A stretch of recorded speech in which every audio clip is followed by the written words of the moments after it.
Good evening, folks. It's Diamond with the Oppenheimer Ranch Project and Magnetic Reversal News, bringing you a magnetic excursion update Tuesday, November 5th, around 8 p.m. Mountain Time, 2024. Tropical Storm Rafael has now been upgraded to Hurricane Rafael as it barrels towards Cuba. The new spaghetti model showing it landing somewhere near New Orleans in just a few days. We also have the election results as they come in, so buckle up and keep calm. It's boom time. The U.S. Drought Monitor showing many states in severe drought. Someone has been contacting me day after day about me not reporting on the drought in the Northeast. That's because there isn't a drought in the Northeast. There is severe drought in West Virginia and Ohio, as well as the center of the U.S., Western Texas, the nexus of the Schmexus, and the upper Midwest, including portions of western Montana and Idaho. These droughts will be coming to a close with the precipitation that's on the map, but many regions are still suffering. As Tropical Storm Rafael becomes a hurricane, and it just, in the latest update here, Advisory 9A, Hurricane Rafael is the next hurricane of the Atlantic season. Maximum sustained winds at 75 miles per hour as it moves to the north. Let's take a look at the key message. Rafael is forecast to become a hurricane. It has when it passes near or over the Caymans. It's currently a hurricane over the Caymans. And, well, it is headed towards western Cuba. Tropical storm conditions are expected in the lower and middle Florida Keys beginning on Wednesday and Wednesday night, so heed the warnings. It's too soon to determine what, if any, impacts Rafael could bring to portions of the northern Gulf Coast, but it doesn't really look like much, and I'll tell you what I mean. By the time it gets into the northern Gulf here, the temperatures of the water are cooler, and there's going to be some shear. Well, and the GFS model is showing it arriving quite weak, and I'll show you what I mean here. Here it comes across Cuba. It may strengthen a little in the Gulf, but it will rapidly break apart as it approaches New Orleans. So the only thing they're really worried about is a few inches of rain, in my opinion, and it's going to quickly go away, just like that. Look at these snow systems, one after another, and let's take a look at the full forecast. We've got flooding in the Mississippi Valley, fire weather in California, and we're waiting for Hurricane Rafael to make its way into the Gulf of Mexico. A cold front will stall near the Mississippi River Valley today with excessive rainfall, bringing areas of flooding over parts of the region. Gusty winds and dry conditions will drive critical to extremely critical fire weather over portions of central and southern California through Thursday. Tropical storm watches have been issued for parts of the Florida Keys ahead of Tropical Cyclone Rafael, so buckle up. The storm is coming. Quick look over at the GFS model shows where that rain and flooding potential is now. Looks like it's over Illinois and headed towards Indiana in the next 3 hours. As the severe weather threat, anyway, it's going to linger there till morning as this front makes its way to the east. Now, we do have some severe weather here that will be moving through the region ahead of Rafael. On Thursday, it looks like Georgia could be slammed. That's going to move up into South Carolina Thursday and into Friday morning as Hurricane Rafael makes its way towards New Orleans. According to this model, it's going to make landfall as a tropical storm or even a tropical depression. So good news for the region. I don't think it's going to be hard hit in any way. What is going to be hard hit is the West with snow, ho, ho, ho, including the plains of Colorado.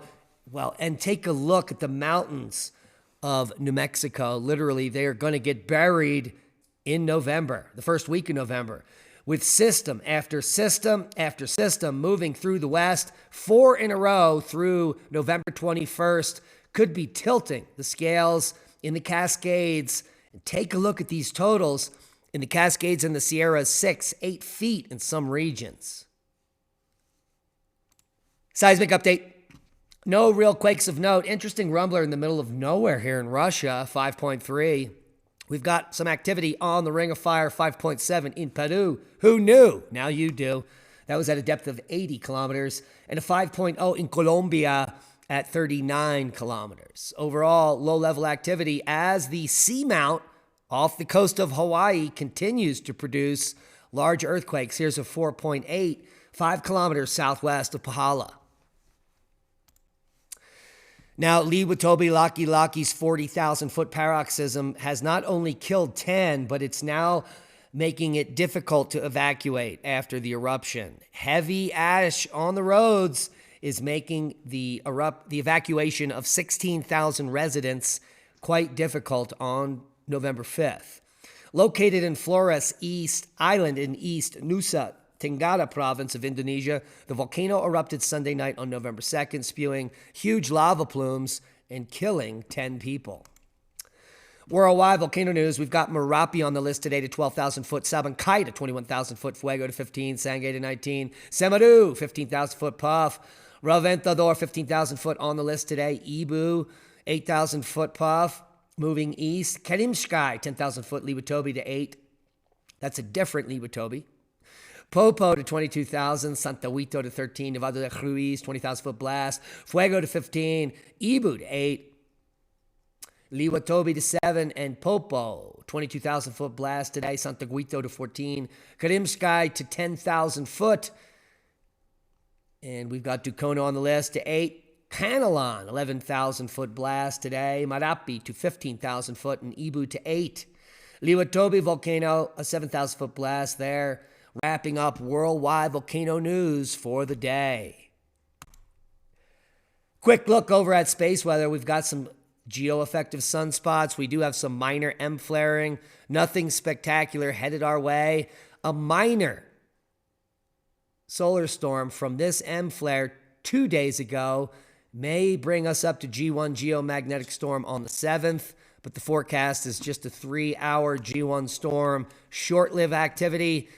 Probably very low-level probability of aurora unless you're up near the poles. Here is the WSA Enlil spiral of the event. You'll see it launching off the sun here on the 4th. Boom! And that is a moderate duration M flare, M3.8, and the glancing blow there on the 7th. Nothing significant. So, at solar max, the sun is acting quite weak. Now, what's not weak is the early returns in the presidential election in North America. I'm going to refresh it here. We've got the current electoral votes, 194 for Trump, 95 for Harris. Harris has taken just under 19 million votes for the popular vote, and Trump is ahead over 3 million votes. That's good news. A lot of red on the map. And the current prediction here coming from Decision Desk headquarters has Trump's probability of winning at 67.8% at this moment. It just went up to 69.8. Good news for Trump. Projected to win with 281 electoral votes. Well, we know how these things work. Anything can happen. Polymarket off the charts in the last few minutes. Now 71% betting on Trump to win. Let's refresh this, see if there's any more action here.